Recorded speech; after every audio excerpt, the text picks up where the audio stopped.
Michael and Linda, when you all came in view of a call, I was on that committee, and I really was honored to be on that, number one.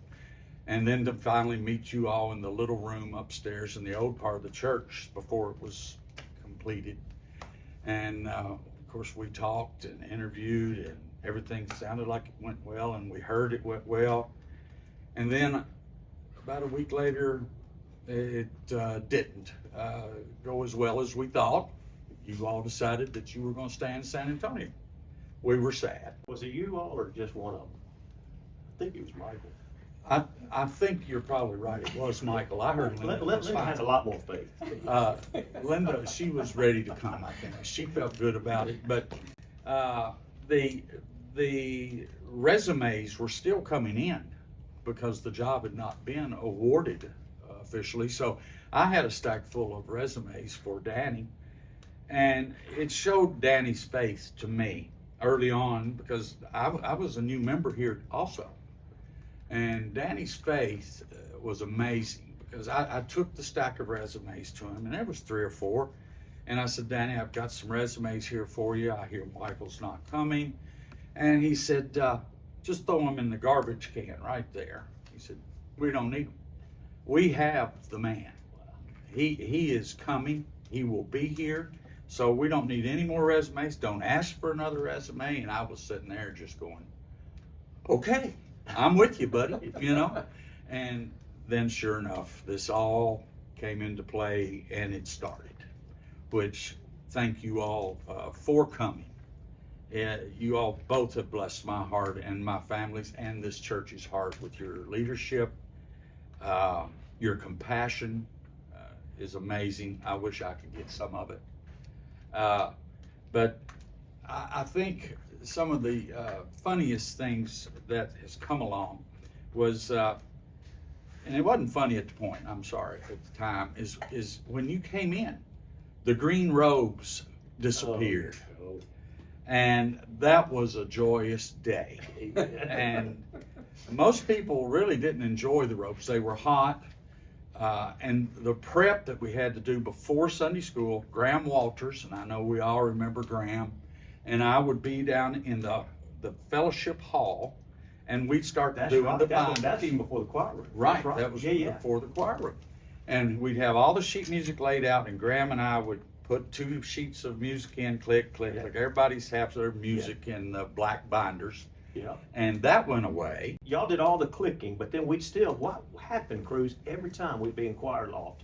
Somebody'd still do it. It was clicking. usually the second soprano. They would click, and everybody would turn around and say, you don't click in the choir loft. But thank the Lord that those went away, and then the potpourri of smells in the green robes. You are being very polite with that potpourri. Well, the blend of Chanel No. 5 body odor and Old Spice. Now, I'm sure everybody remembers those, but we're glad that disappeared. I'm not sure if they're still here. Set them on fire. I don't know. Yeah, well, they went up fast. What about that one hanging up there? Oh, Miss Gears. Miss Gears. Oh, robe. absolutely. Yeah, bless her heart. Hers smelled good though. But that was one thing that really we enjoyed, those disappearing. But Michael, going to your compassion for people, you've taught me a lot just by watching. And you know, you've heard the one about the best sermon I heard today. I saw it walking down the street, or something like that. You showed us a lot of sermons without saying anything. And to me, besides your musical skills, and Linda, your skills, you all just lived it. Yeah. And we thank you for that. Eating. Everybody knows that Michael Adler has a hollow leg. Yeah, he must. He can eat more than anybody I've ever seen, even if he's not real hungry. I think he's slimmer and younger right now than he was when he came. Well, he stays pretty busy. You know, he's had 3 jobs for how many years? And Linda, you keep going Yeah, too. absolutely. That's the third. But you smoked barbecue, and of course over in England we called it smoked butt, and the Yeah, English and they had loved such it. a hard time saying smoked butt. But Without- that's what without we a call chuckle. it. Yeah. Without a chuckle, without a and then they'd hold their baggie out and say, "May I have some more?" So I think we broke them in on the barbecue and the sauce, and that was great times. But the one thing that I was really amazed is how fast you could clean bass. You remember the time when we were out at a farm pond, and I won't say whose it was. Well, yeah, I will. It was Rick Burgess. And we had 5 nice bass. And I took a picture of them, or you did, and you sent them to Rick.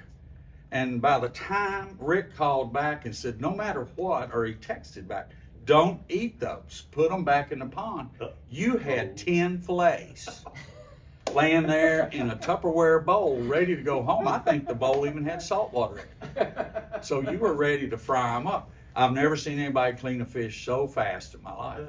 But that was hilarious. The next day at church, Rick said, don't ever let him keep bass out of that pond.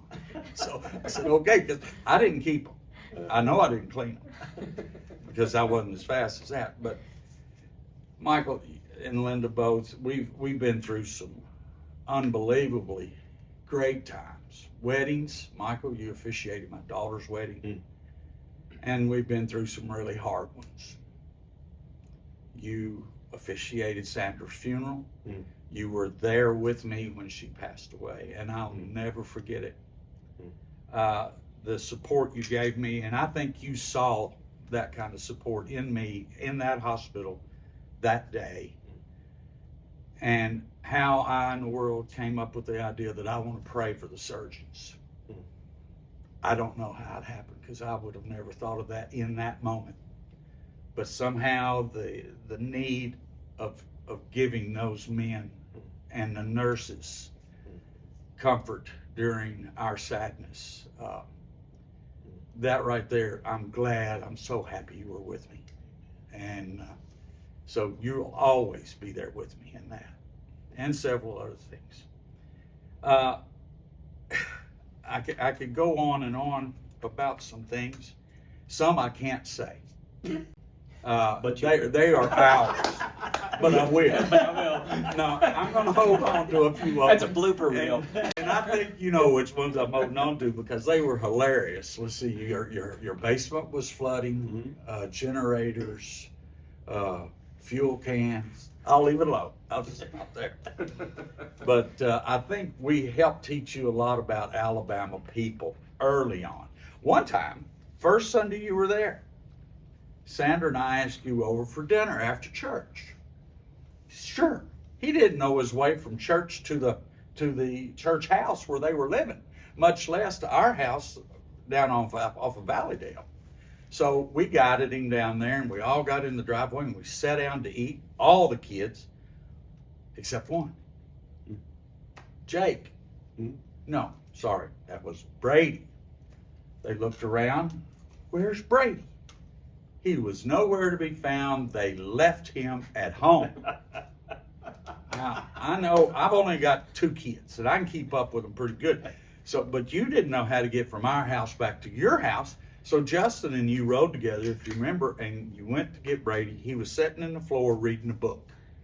And he goes, I would have liked to have come. Little 3-year-old, I think that's about what he was. But that showed me that everybody has their moments. And that was a good one, because Luke looked at Chris looked at Linda, and Linda looked at Mike.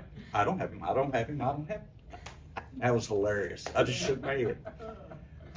But in closing with me, you both are dear friends. I will never, ever forget you. Every time I'm in Asheville, I'll call your mama. And she's a dear woman. And I'll pray for you in this next phase, that you can just be comforted in knowing that we all love you and are glad you're here. Absolutely. Absolutely. It's awesome. Very good.